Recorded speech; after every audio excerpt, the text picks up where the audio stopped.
Hello and welcome to North Star Oasis. I'm your host, Jeff Williams. We're here for another jam-packed, action-filled information overload on this 24th day of October, 2019. We are coming down to the end of the year already. It just seemed like yesterday that the new year was upon us. And of course, when it's been raining and snowing like just about every day for the, ever since the new year began, I guess it kind of feels like it's pretty short because we haven't seemed to have a reprieve. There are only 61 shopping days left until Christmas, and we haven't been in the studio for the last month because I actually was on a vacation. What? Me on vacation? That's like unheard of, but it actually did happen. I did enjoy myself. I went to Arizona. My mother spent time here in the Midwest, and then she travels down to Arizona for the fall, winter, and spring. So I was able to take the drive with her, and we had a really pleasant drive, a good time. And then I was relaxing along the Colorado River in 99-degree heat. And then I come back up here and it starts raining again and it's 40s. But that's the way life is up here in the upper Midwest. I have to just get used to it. But that reprieve that was a little bit refreshing. So now we are going to take a look today at something that happened a century ago. And we're kind of still dealing with the ramifications even today. But before we do that, we are going to show you a clip of a room full of 100-plus-year-olds as they share their secrets to a long and happy life. And I think one of them is always say yes. Woodrow Wilson was president. World War I had just ended, and it was the year of the Black Sox Scandal. It's also when these Masonic-era residents were born. Oh, I have no secret. I just was lucky, that's all. Each year, Masonic-era has a celebration to recognize all of their centenarians, the oldest currently at 104. Harry will celebrate his 104th birthday come December. He shared many stories with us, including building a house on 20 acres in Woodbury by hand. But his favorite story of all was the love story he shared with his wife of 60 years. My wife, I miss her so much. What's the secret to a good marriage? Say yes. We asked many of the residents for a secret, but none of them seemed to have one, except for Jean. Eating vegetables. I love anything green. There's wild spinach. There's a lot of plants people can eat. They don't realize it. Jean told us she never imagined how far the world would come in her lifetime. She worked with engineers in the Navy during World War II, illustrating for them. She can't believe all the things women are able to do now. They were beginning to realize something could be done except household and that sort of thing, because household was boring after a while. You did everything, cooking, and children came along and that sort of thing. In total, there are 19 centenarians here at Masonic-era. You might be interested to know that the women outnumber the men. Only 3 of them men, but all of them with a story to tell. From Wallingford, Ashley Afonso, Fox 61 News.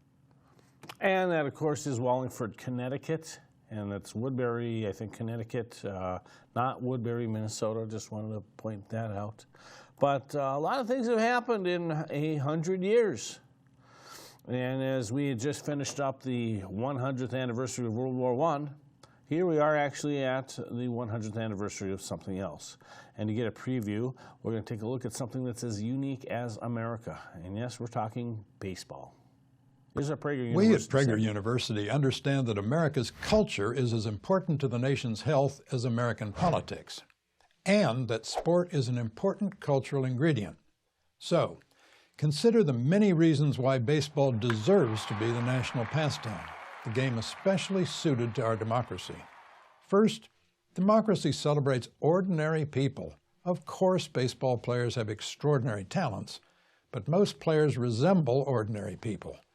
As a wise baseball man once said, to play baseball you do not need to be 7 feet tall or 7 feet wide. And baseball, like America, has a strong independent judiciary, the umpires. In fact, baseball is in one regard better than the rest of America. In baseball, 3 strikes and you're out. The most expensive Washington lawyers and lobbyists can't help you. And remember, racial integration came to baseball in 1947, a year before integration came to the armed services, and 8 years before Rosa Parks refused to move to the back of the bus in Montgomery, Alabama. Today, baseball is a career open to talented people from around the world. About 20% of major leaguers are from outside North America. This is because in baseball, the only race that matters is the race to the base. Baseball is a game of episodes, pitch by pitch, out by out, inning by inning, game by game. Hence, baseball generates an enormous, constantly enriched sediment of numbers. And these numbers make baseball a game that embraces what a free society requires: personal accountability. Every morning during the season, a player will find in the box score a precise record of what he did the day before: his runs, hits, outs, strikeouts, errors. If he was thrown out trying to steal second base, the box score will say so. If he failed to drive in teammates who were in scoring position, the box score will announce this failure to the world. In no other sport, in no other profession, is individual performance so unsparingly displayed and dissected. Imagine if, every day, America's lawyers and teachers and business people and journalists had to read in the morning's paper a box score measuring the caliber of their previous day's work. A free society like America is a place where people are free to strive and hence are free to fail. There is a lot of failure in America. Most new business ventures fail. And baseball is a game of constant failure. A player who bats .300 is a star, but a star who fails to get a hit 70% of the time. And the teams that lose today must pick themselves up, dust themselves off, and start all over again tomorrow for 6 months. Which brings us to the number that is hardest for most fans to appreciate.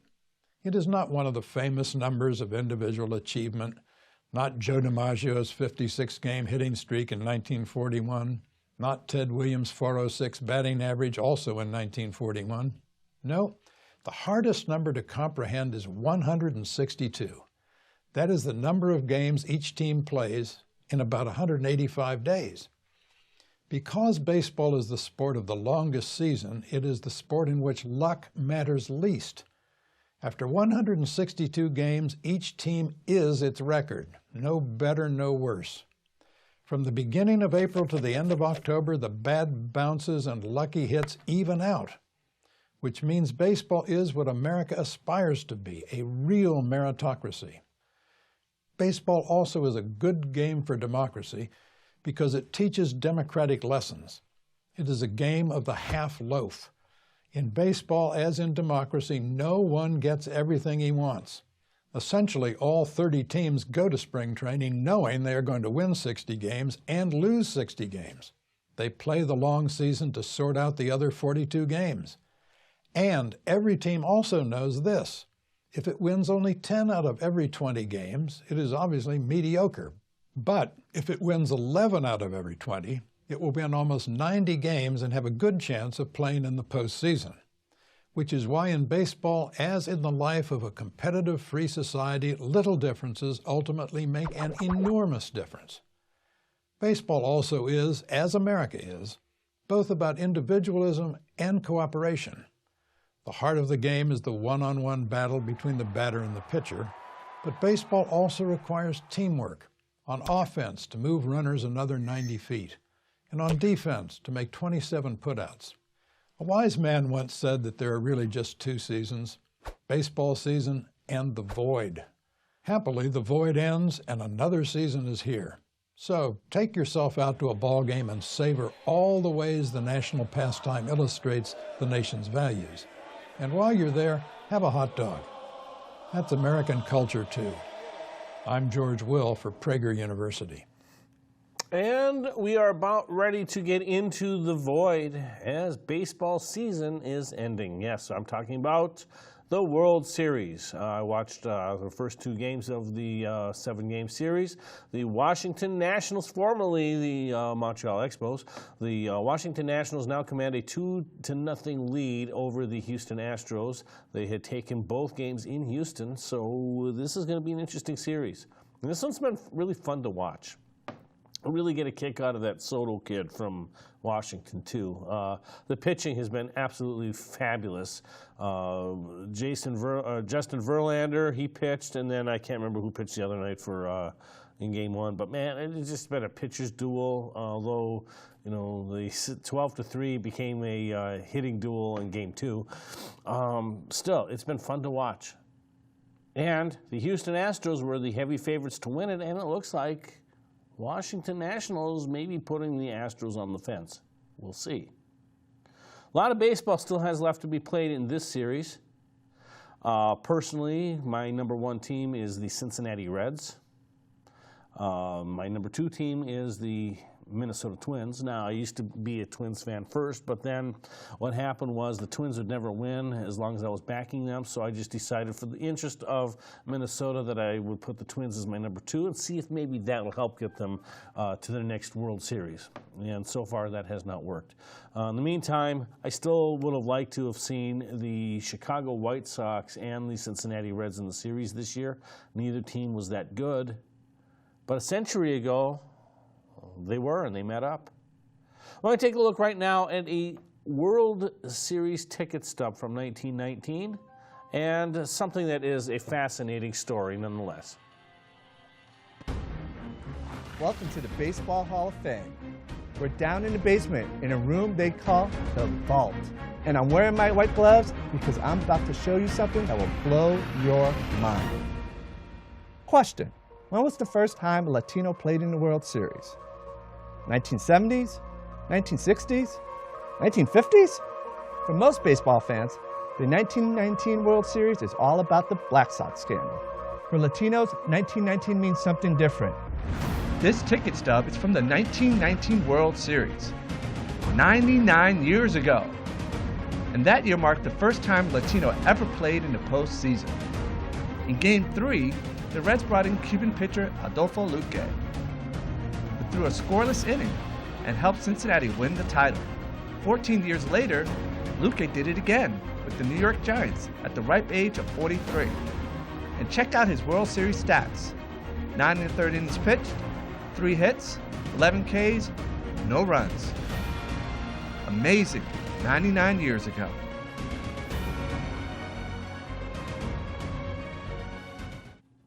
Well, actually, it was 100 years ago. I forgot to preface the fact that this was from last year. So now it's been a century. The 1919 World Series was held, we got the date here somewhere here, October 1st through 9th of 1919. So we just passed that century mark. This is why I was really hoping that we would have taped this episode before I took off on my vacation, but we just couldn't get together and get that done. So here we are, actually talking about it during the World Series. So the actual 100th anniversary has just passed us by about 2 weeks. Nonetheless, we still have the Cincinnati Reds from 1919 really do deserve their place in history. Let's take a look.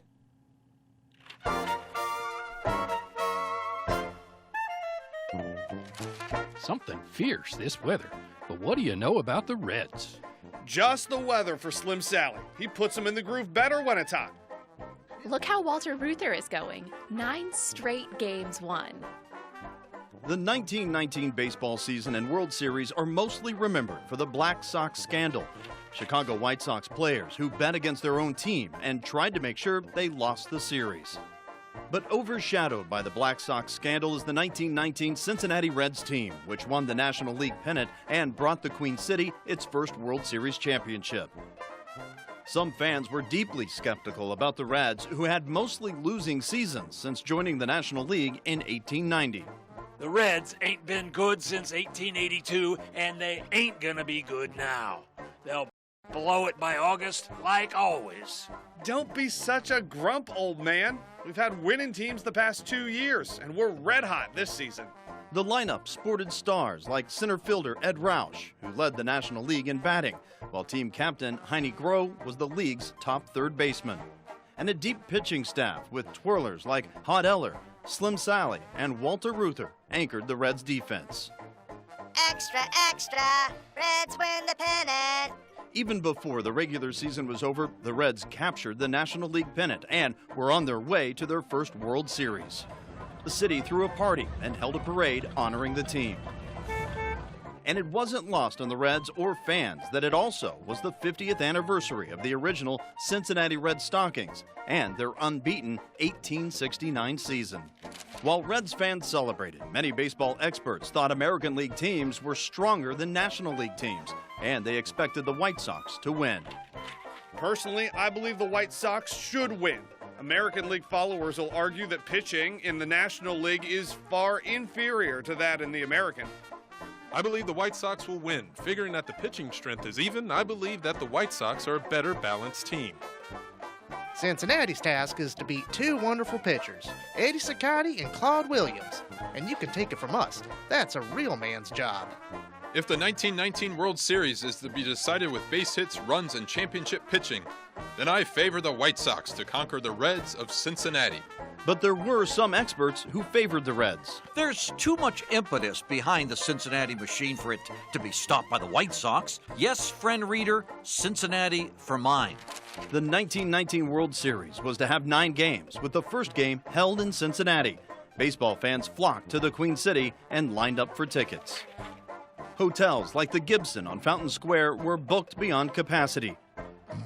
The city even passed an ordinance to let fans sleep on park benches at night. The Reds won the first 2 games at Redland Field. The White Sox won the 3rd game at their home field of Comiskey Park. The teams seemed to be evenly matched, and no one noticed anything inappropriate from the White Sox players. Reds fans had hoped the winning game would be in Cincinnati, but Game 8 was held in Chicago. A mechanical scoreboard run by telegraph operators was installed at Music Hall. Fans watched the board as the Reds triumphed over the White Sox, winning the World Series. The Reds returned to Cincinnati as heroes. Hopes were high for the coming years. By September 1920, the Black Sox Scandal had been revealed. The scandal tarnished baseball, and 8 members of the White Sox were permanently banned from the game. Doubt was cast over the Reds' championship win, but Reds owner August Herman defended the team's win. We won the National League pennant fairly and squarely, and had to beat a team or two that were stronger than the White Sox, playing at their best and on the level.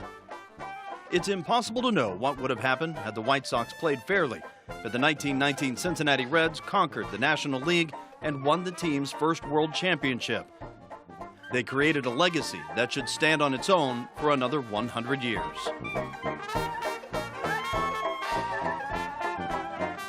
So they created a legacy that at least made it through this last 100 years, and now we're on to the next one.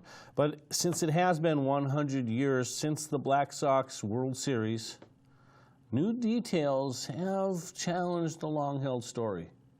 And the one thing I have to say as a historian is that more documents keep turning up, different interpretations of existing documents, just new ways of looking at things occur. One of the things you have with a historical narrative, it always seems to be who really writes the most in-depth thing first is the one who kind of sets the tone. For instance, if you want to take a look at the Battle of the Little Bighorn, known as Custer's Last Stand. If you look at it from the early writings in 1876, you're going to have one narrative. And that's kind of the presumptive narrative that everybody understands. And then over a century later, new documents and new ways of looking at things will start arising, different ways of interpreting evidence, even in this case on the battlefield. I was actually watching one documentary while I was on vacation on how when wildfires went through, I think back in the 80s, to the Little Bighorn. I know I'm deviating a little bit here, but the wildfire spread throughout the Little Bighorn National Monument. And it was at that point in time that historians and archaeologists were actually able to go out and do a good survey of all of the relics. And from the surveys, they were able to do some ballistics matching, and they could take one bullet and actually, or a handful of bullets, and they can trace which gun that came out of, and then do a complete map for where all of these bullets were found to show where the gun had traveled. That's the way of new evidence looking at an old situation. The ability to look at the battle remains of Little Bighorn in the method they did were not really, there was no ability to do that until more recent years. You sure couldn't do that in 1876. So history does evolve in that regard. And even with the Black Sox World Series from a century ago, you can have the most foremost writer, the guy who's researched it the most 50 years ago, and do a breakthrough work that everybody follows on. But what happens when more things get known? Well, then that narrative shifts a little bit. And that's what we're going to look at right now, is that it's been a century since the Black Sox World Series, and now there are new details that are challenging a long-held story. Tonight marks the 100th anniversary of a notorious moment in baseball history, the White Sox losing to the Cincinnati Reds in the 1919 World Series. The scandal that followed stained the sport's reputation and is still talked about to this day. As our correspondent Stephanie Sy discovered, new research has called into question much of what baseball fans long thought they knew to be the scandal's underlying narrative. It was 1919. World War I wasn't far in the rearview mirror. Race riots were engulfing the nation. And on the south side of Chicago, the White Sox were batting 1,000, favored to win the World Series. So when they lost to the Cincinnati Reds that year, even with Shoeless Joe Jackson slugging it out with 12 hits, baseball fans were shocked. It was this play that first alerted baseball insiders that something funny might be going on. The 3-second clip shows the White Sox botching a chance to turn a double play against the Reds. 8 White Sox players were later accused of conspiring with gamblers to throw the World Series, including Shoeless Joe, whose exact role is still disputed. He and the others were banned for life from professional baseball.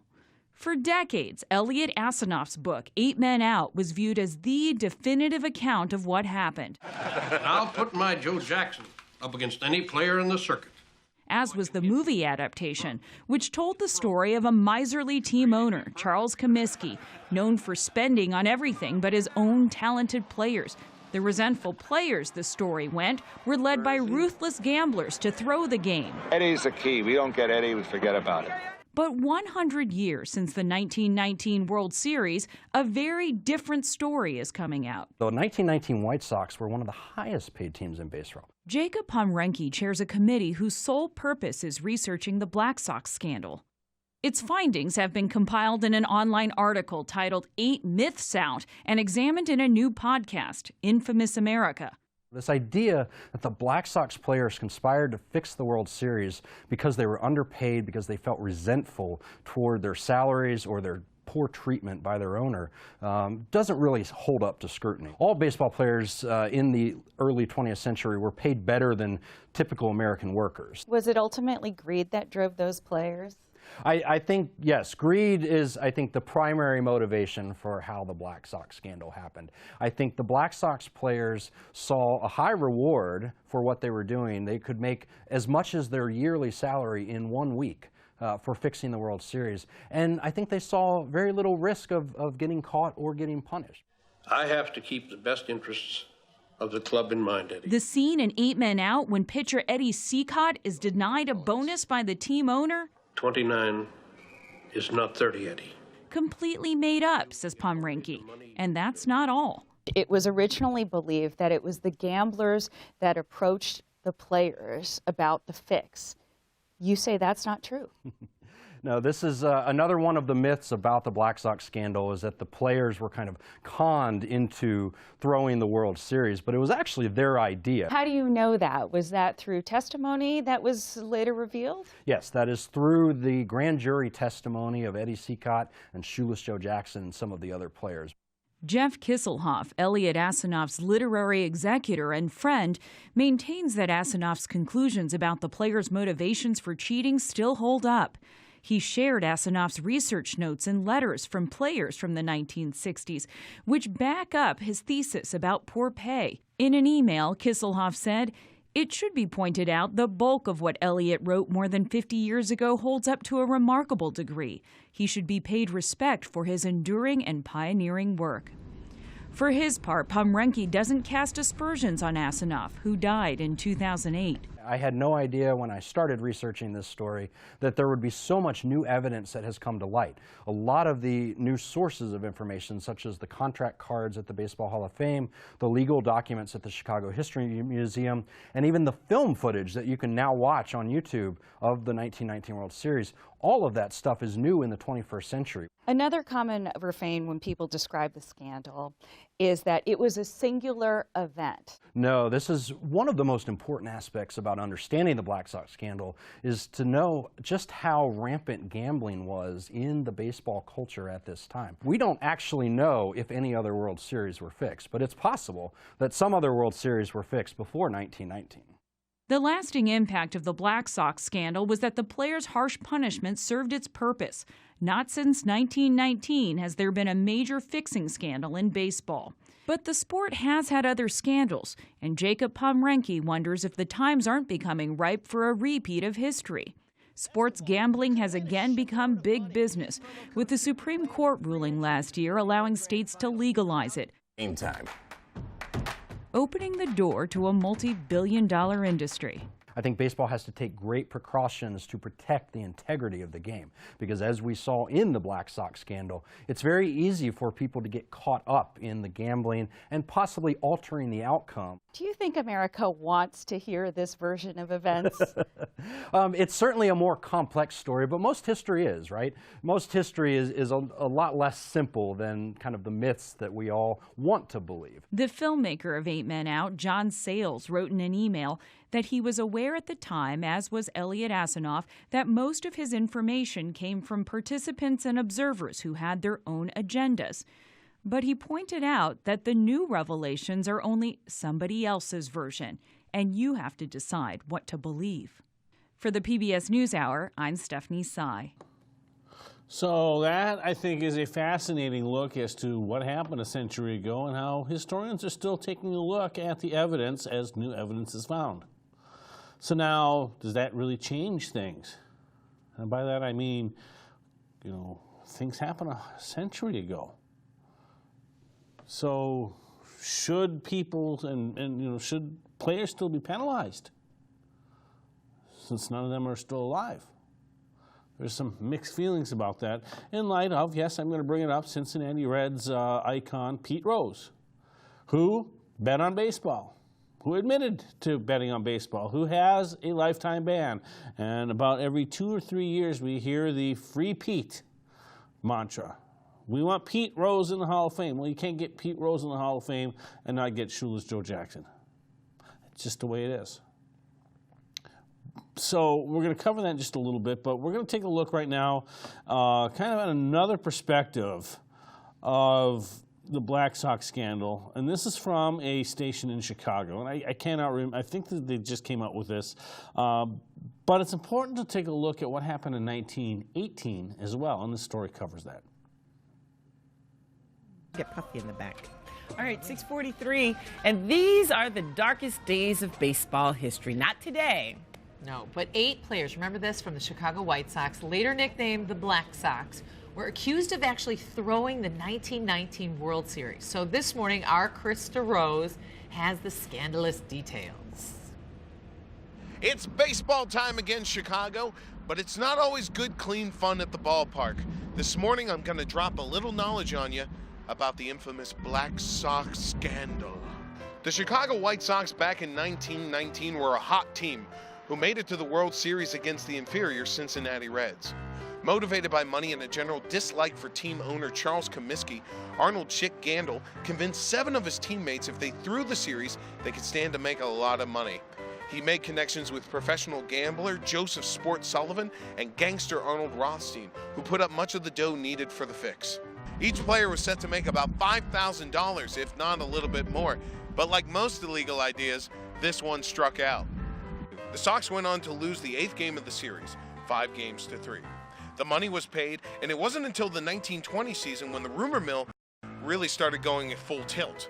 Why was Chicago playing so badly? Why were so many people betting against the White Sox? Why does this guy have a new car and outfit? In 1920, a grand jury convened in Chicago to get to the bottom of everything. All were found guilty and all were banned from the majors, and since they besmirched the good name of baseball, they became known as the 8 Men Out, or the Chicago Black Sox. Did you know? Did not know. It was before Pete Rose, you know? Yeah. Way before. before. Pete That's where Rose. he got the idea. Way before. Yeah. Well, Pete didn't actually, we don't know if Pete ever actually threw a game. We just know that he gambled on his own team. That's true. Quite a few. One of the most famous players to come out of the whole thing was Shoeless Joe Jackson. And in his honor, I'm not wearing shoes. I'm wearing nice socks for you. Yeah. And you're also wearing Lakeshore Drive spices all over on the my bottom. feet. Because that's where I spilled everything. Yeah. Sorry. Well, like I was just saying, my feet will at least smell nice. Right. So there's that. And the reason he was called Shoeless Joe is he was in a game and he was suffering from blisters, so he took off his cleats and he was apparently running the bases in his socks at one point. Wow. So he got this name Shoeless Joe Jackson. But he was involved in the scandal. He said he took part, but he did not take the money, and he was appealing till the day he died to get let back in to baseball. And of course, that never happened. It's really cool to see that video, like to go back and just. Did you spend hours like looking through that stuff? I did. I was. Now we're going to take a look real quick at one of the key figures to the Black Sox scandal, and that is actually because there is actually a St. Paul connection. I'm talking about Charles Comiskey.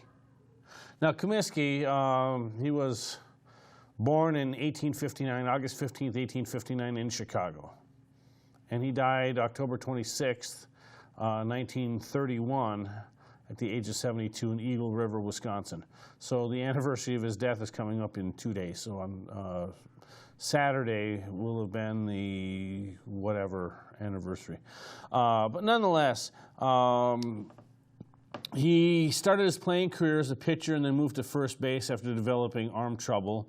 And he's credited with being the first to play hitters off of first base, allowing him to cover balls hit to more of the infield. And he entered the American Association in 1882 with the St. Louis Brown Stockings.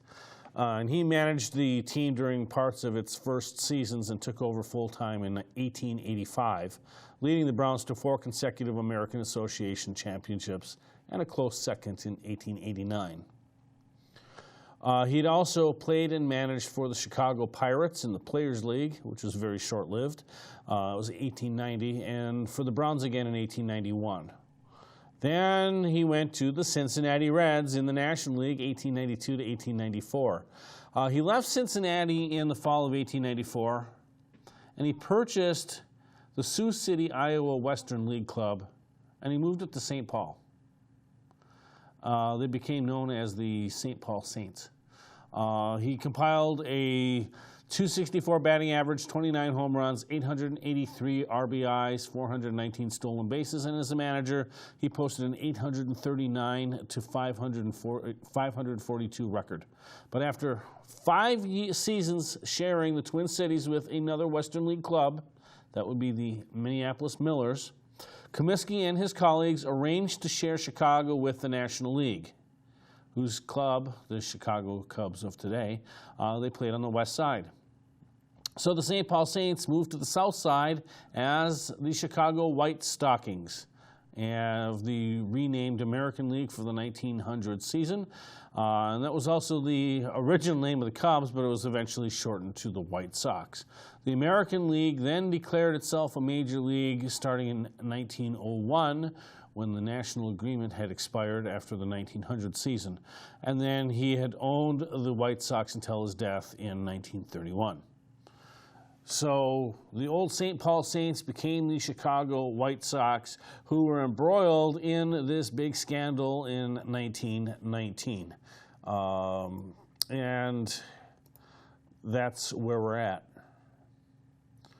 So now, we had, I'm not going to get in, obviously, in the interest of time, I'm not going to sit here and actually talk about the baseball nuances and intricacies, because I think we're going to look a little bit broader than that. There were players who took money. They did. The 1919 Arnold Rothstein, he conspired to throw World Series games. That part has been known. That part was known in 1918 also. Of course, the 1919 scandal led to the first commissioner of baseball. Mind you, prior to that, you had an American League and then a National League president, and then they would select somebody to serve as the chairman of the commission. But then the owners decided to install Kennesaw Mountain Landis, a retired judge, I don't know if he was retired then, as the first commissioner of baseball. And he's the one who made the decision of a lifetime ban. A lifetime ban. Now, here is the philosophical question of the day. When does a lifetime ban expire? Now, does a lifetime ban expire at the expiration of one's life? If that's the case, then guys like Buck Weaver, Shoeless Joe Jackson, they should be rightfully considered by the Hall of Fame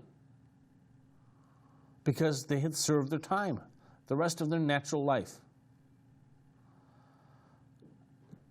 Does a lifetime ban from baseball become an eternity ban? That perhaps Kennesaw Mountain Landis should have stated that when he announced he was banning these 8 players. So, which is it? What did the players have to say? How did they have to live for the rest of their lives knowing what they did? These guys were still pretty young kids back then. 1919, most of these guys, early 20s. Some may have been in the 30s. I don't think any of them were in their 40s. Later in life, I have a feeling that a lot of them regretted it. We're going to take a look right now at Swede Risberg and his family and what they had to say from those who knew him. This is the 90th anniversary of the biggest scandal in the history of sports. 8 players on the Chicago White Sox through the 1919 World Series. One of those 8, Charles Swede Risberg, lived the remaining years of his life in Red Bluff, and his son and daughter-in-law, who lived with and cared for him, live there today. In my exclusive special report, we hear from them and their memories of Swede Risberg, one of the 8 Black Sox. This one here is my dad. Robert Risberg shows me a photograph of his father when he was a member of the 1919 Chicago White Sox.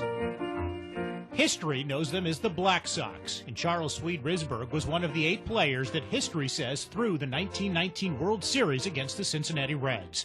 Books have been written, great ones, including the landmark 8 Men Out, that detail the scandal. Like the book, the film version of 8 Men Out shows Risberg as one of the central figures in the plot. He was played by actor Don Harvey.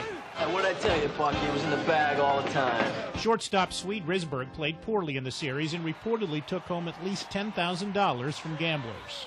His son, Robert, now 83, was born 6 years after the scandal. Swede never spoke with them about it, but his mother did when he was 10.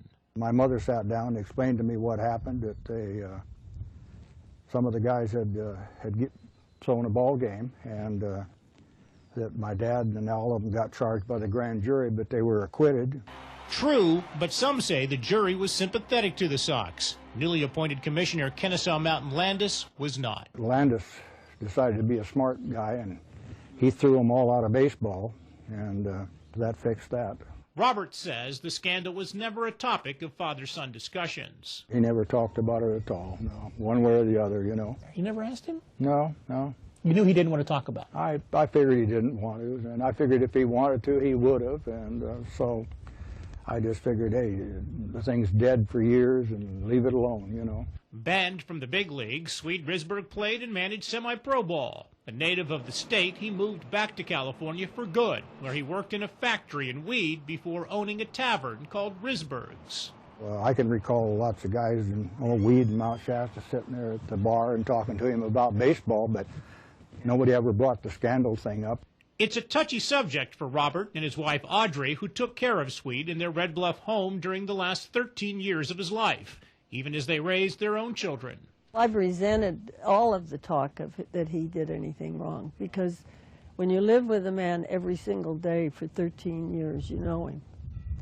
And there was never a time that I doubted him. Never. I absolutely believe he did nothing wrong because of the kind of man he was. He never had any indication of being a dishonest person, ever. Swede Risberg died here, then a convalescent home on Luther Road in Red Bluff in 1975 on his 81st birthday. His daughter-in-law told me she cried for 6 months. I did. Why? Because I loved him and I missed him very much. In part 2, we will show you where Swede Risberg is laid to rest and how 90 years after baseball's biggest scandal, baseball fans still have a curious fascination with the Black Sox and Swede Risberg. That's tomorrow at 5 o'clock on Action News. And I was just looking up, that clip was from 10 years ago, and it appears that one of those Risbergs, I think it was Robert, passed away in 2012. I think Audrey may still be alive, but I'm not 100% sure.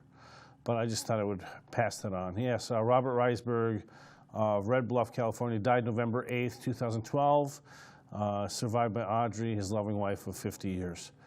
So that was Bill Risberg's obituary.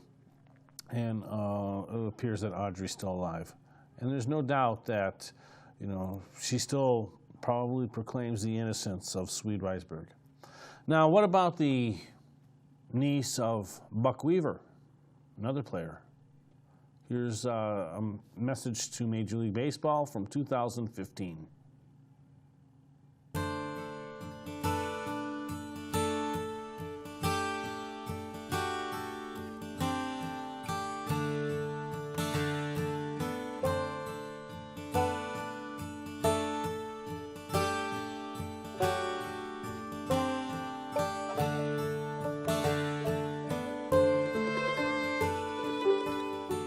What I remember about him was he almost always had a smile on his face. And the thing I used to remember about him is after I had done something, he'd talk to me. But in a nice, easy tone, very, you know, soft, and tell me, now, Patty, and he'd be just explaining why that wasn't a good thing to do anymore. Never criticized me on anything. And that's why he was my idol. He always said hi to everybody. They knew him, and a lot of people walking by wherever he was going, "Hi, Buck," because they think, "Oh, there's Buck Weaver," and he'd say, "Hi, kid." Everybody was "Hi, kid," if they were a man, and "Hi, ma'am," if it was a lady. And I thought, "Don't you know any of their names, Uncle Buck?" One time when I was walking with him, he said, "I don't need it." The boys, who I never got along with, were always teasing me about my uncle. They threw him out of baseball. He's no good, you know, and they'd try to taunt me. Well, this one fellow carried it along too far one time, so I socked him. That kid looked at me. He couldn't believe it. I knocked him down, and he got up and ran.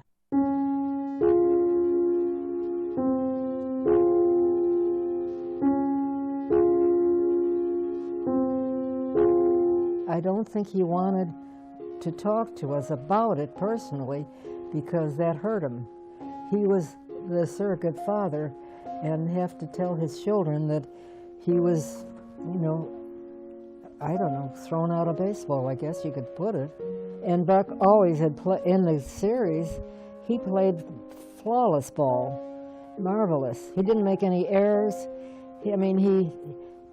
Somebody played like that and they think he took money.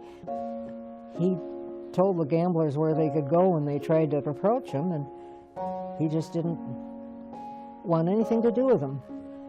As I got older and when I understood more or less what was going on in the family, we'd talk about it. And I'd say, why can't those commissioners understand? He has got proof. And, well, the way he played, I said, what's the matter with them? You know, why don't they? Well, they didn't want to take the chance. They didn't want to be the one that was maybe criticized because they reinstated him. Buck just felt Chicago was his home, and the general population had treated him pretty well, and he knew that they liked him. So he was going to live in Chicago because he felt, I didn't do anything wrong. I don't know. Certainly if they reinstate Pete Rose, and he is a marvelous player, I admit that. But, I mean, they should do something for Buck. If you had a chance to talk to Rob Manfred, the current commissioner, what would you say to him about Buck's reinstatement? I'd say I think it's been long enough that Buck's been pilloried, and I think his name should be cleared. He was a good man and a marvelous player, and why don't they acknowledge that? I know I'm pretty old, but I keep thinking if he does get reinstated while I'm still alive, I can let him know up there that he's okay. Now he's back.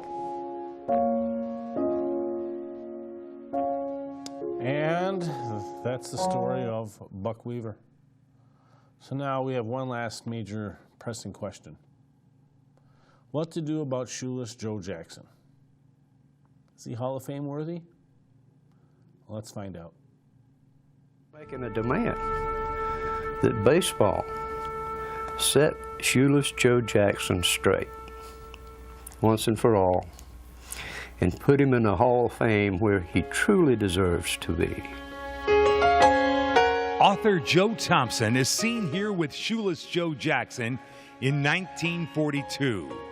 He's a man from Greenville, South Carolina, who wants to right a baseball wrong. It's 1919, and Chicago is governed by organized crime. The owner of the White Sox is this man, Charles Comiskey, described as an abusive man, so cheap that he charged his players to clean their uniforms. But his White Sox were about to meet the Cincinnati Reds in the World Series. What people didn't know is that a group of the White Sox were going to get even with Comiskey by throwing the series. White Sox pitcher Eddie Saccott accepted a $10,000 bribe from gamblers to fix the series. This is pitcher Lefty Williams. He accepted a bribe, then put $5,000 under the pillow of his roommate Joe Jackson. Joe Jackson told owner Comiskey he didn't want to play in the series. He knew the fix was in. Joe told Comiskey that he didn't want to play. He'd like for him to sit out the series because of what's happening among the teammates.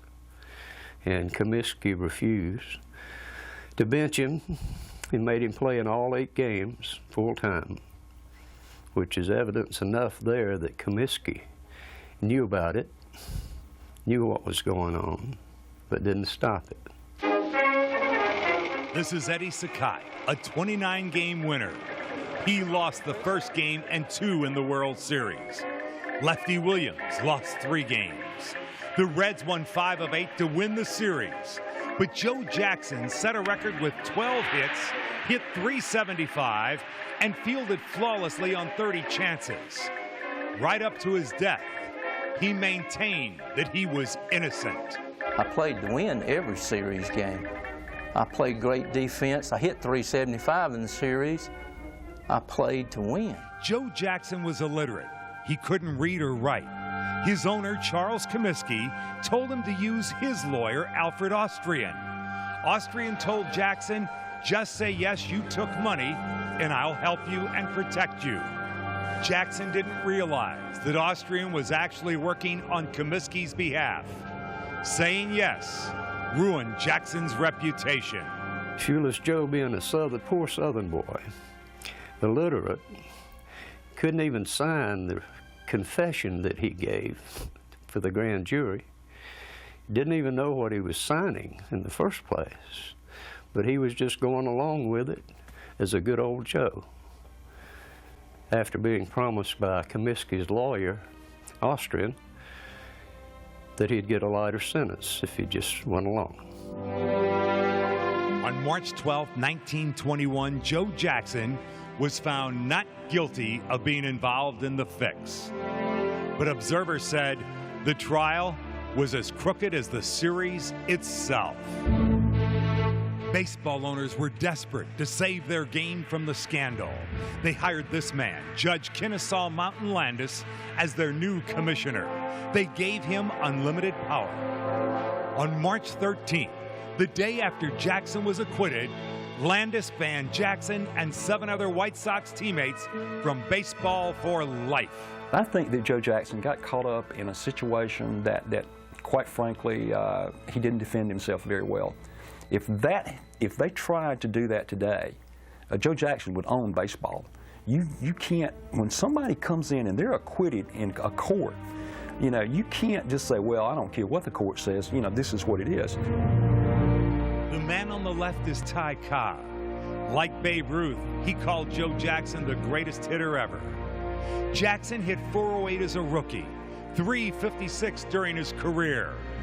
But in 1920, he was banned from baseball for life at the age of 33. Joe Jackson died at his home in Greenville, South Carolina in 1951. He had many admirers who feel that he belongs in the Hall of Fame. Admirers like Ted Williams, who before he passed away, stated his case for Jackson. I think he belongs in the Hall of Fame someday. He should be looked at as a chance to be elected to the Hall of Fame. We're not saying elect him to the Hall of Fame. Let them look at all the record. Get it together where they're making a real honest attempt to be fair. Although by any standards he was not, he did owe no debt to society or to baseball, he paid that debt. He was banned for life. And in 1951, that sentence was paid. I'm innocent of any wrongdoing. I gave baseball all I had. I have this one consolation. The good Lord knows I'm innocent of any wrongdoing. When I stand before the greatest umpire of all, who is my judge and not any man living, he'll call me safe at home.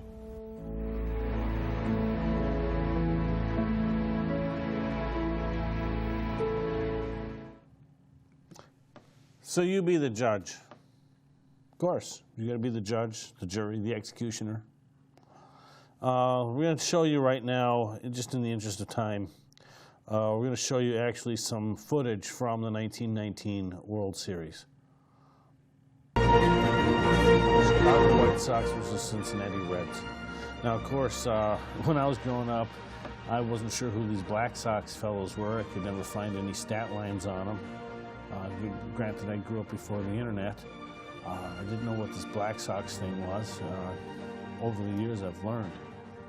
It was a serious gambling scandal. And that part cannot be denied, cannot be whitewashed in this case. But when you're looking at the Baseball Hall of Fame, again, this is questions we have with Pete Rose all the time. Do personal conduct off the field, does that overrule the performance on the field over the course of one's career? And that's what people are still struggling with today.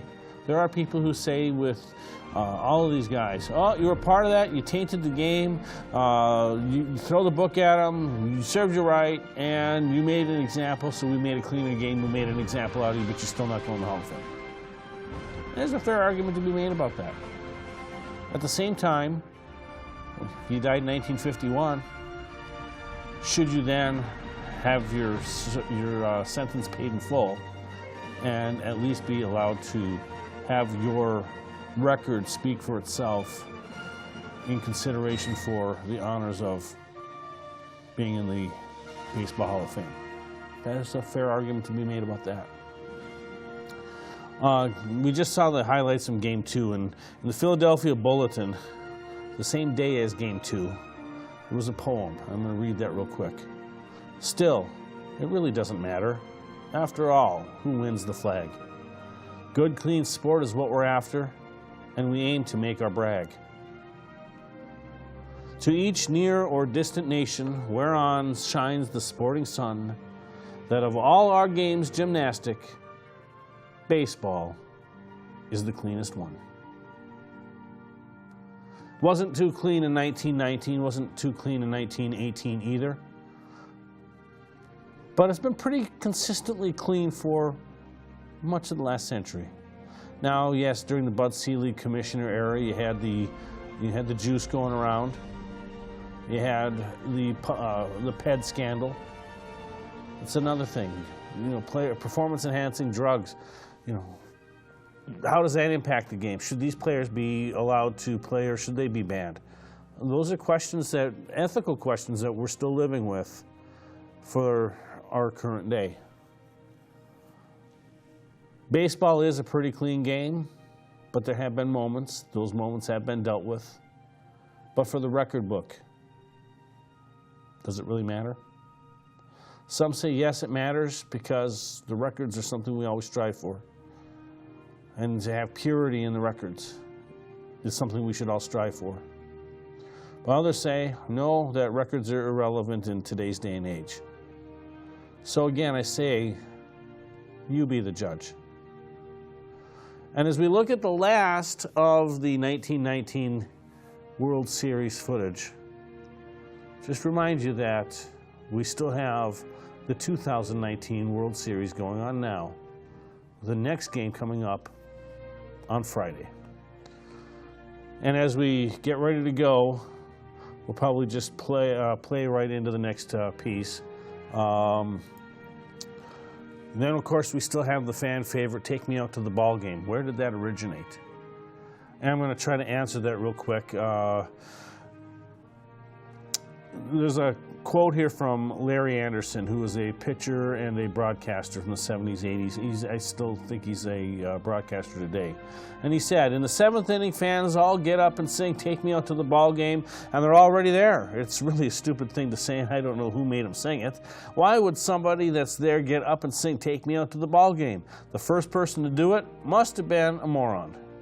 Well, actually, the first baseball song that was written was the Baseball Polka in 1858. It wasn't quite as famous.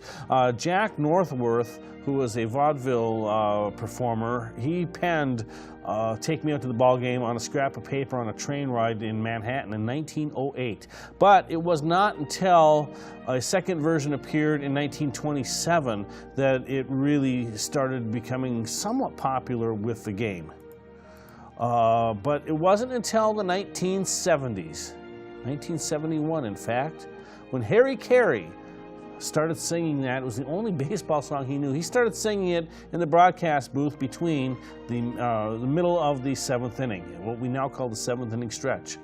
And then 1976, Bill Veeck, the owner of the White Sox at the time, noticed Harry was singing it and put a microphone on him, and then Harry Carey began singing it. And then from there, we have this. This is September 21st, the final time it was sung on WGN after 72 seasons. This is from this year. Let's take a listen. Today's stretch, please welcome WGN Sports Executive Producer Bob Vorwald. On behalf of everybody at WGN TV, we want to thank the greatest fans in the world. This goes out for Jack Brickhouse, Vince Lloyd, Lou Boudreau, Arnie Harris, Jack Rosenberg, and the thousands of men and women who brought you 72 seasons of Cubs baseball on WGN. So please check out the video board and join our family. Let's all do this together one more time. All right, Harry, let it rip. So let me hear you. Good and loud. All right, Gary. A 1, a 2, a 3. Take me out to the ball game. Take me. For Dallas Pearson, producer, I'm your host, Jeff Williams. You're watching North Star Oasis. Thanks for watching. We'll see you next week. Yeah.